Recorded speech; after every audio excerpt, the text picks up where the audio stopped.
এই মুহূর্তে রাজধানীর ডিবি কার্যালয়ে আছেন সহকর্মী নাইম হাসান, সরাসরি যাচ্ছি তার কাছে। নাইম, স্বেচ্ছাসেবক দলের নেতা মোসাব্বিরকে হত্যার ঘটনায় 3 জনকে গ্রেপ্তার করেছে পুলিশ।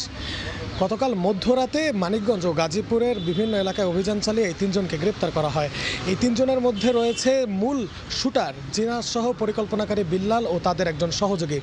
ঢাকা মেট্রোপলিটন পুলিশের কমিশনার সাজ্জাদ আলী মূলত আমাদেরকে এই তথ্য আজকে দুপুরে নিশ্চিত করেছেন। তিনি জানিয়েছেন যে এখনও পর্যন্ত মোসাব্বির হত্যাকাণ্ডের ঘটনায় 3 জনকে গ্রেপ্তার করা হয়েছে। এই 3 জনকে নিয়ে এখনও মানিকগঞ্জ ও গাজীপুরের বিভিন্ন এলাকায় অভিযান পরিচালনা হচ্ছে।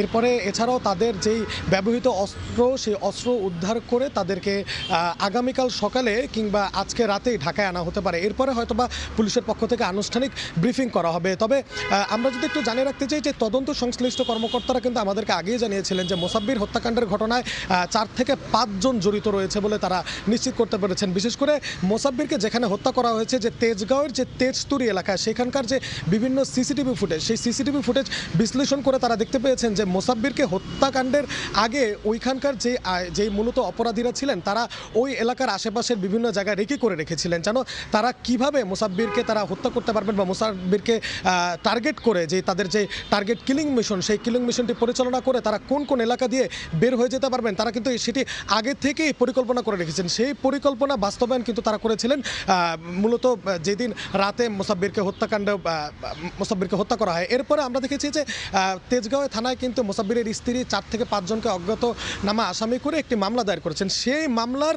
পরিপ্রেক্ষিতেই কিন্তু গতকাল মধ্যরাতে গাজীপুর ও মানিকগঞ্জের বিভিন্ন এলাকায় অভিযান চালিয়ে এখনো পর্যন্ত 3 জনকে গ্রেপ্তার করেছে ঢাকা গোয়েন্দা পুলিশ। তো এই ছিল আমার কাছে ডিবি কার্যালয় থেকে সবশেষ তথ্য। সরাসরি যুক্ত ছিলাম রাজধানীর ডিবি কার্যালয়ে।